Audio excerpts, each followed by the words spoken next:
இன்றைக்கி மாங்காய் மாம்பழம் போட்ட மேங்கோ சர்பத் செஞ்சு சாப்பிட்லாம்.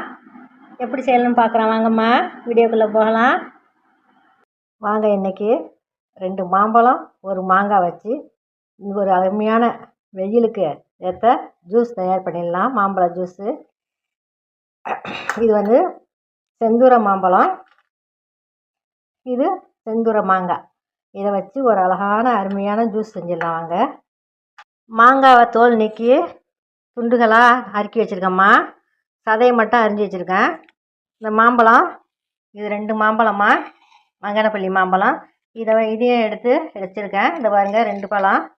இது ஒரு 4 பேர் சாப்பிட்லாமா. இப்போ இந்த மாங்காவில் ஒரு அரை டம்ளர் தண்ணி ஊற்றி இதை மிக்ஸி ஜாரில் அடிச்சுக்கலாம். திடீர்னு விருந்தாளிங்க வந்துட்டாக்கா, வீட்டில் சர்பத்து பவுட்ரு எதுவும் இல்லைண்டாக்கா, இதை மாதிரி ரெடி பண்ணி கொடுக்கலாமா. ரொம்ப சூப்பராக இருக்கும்.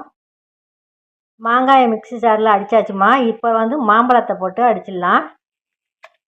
மாம்பழத்தையும் சேர்த்துக்கிட்டு அதுக்கு சீனி, சுவைக்கு ஏற்ற மாதிரி சீனி போட்டுக்கோங்க. ஒரே ஒரு பிஞ்சு உப்பு போட்டுக்கோங்க. இப்போ அடிச்சுட்டு வந்துடுறேன். எவ்வளோ ஜூஸ் கிடச்சிருந்துருக்குன்னு இதை வடிகட்டிடலாம். அப்படியே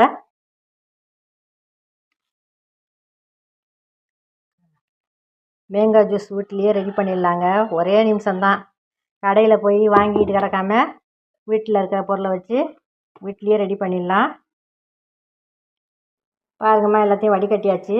இந்த பாருங்கள், ரொம்ப இதில் சக்கெல்லாம் மீறல பாருங்கள். வாங்க, இன்றைக்கி சர்பத்தை சாப்பிட்டு பார்த்துடலாம். மேங்கோ ஜூஸ்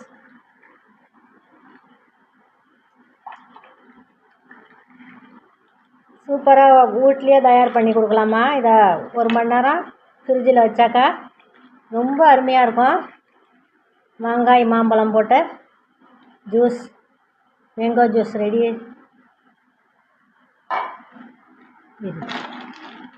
இதில் ஐஸ் கட்டி போடுறேன். இது இந்த ஃப்ரிட்ஜில் வைக்க போக முடியாது, நேரம் இல்லை.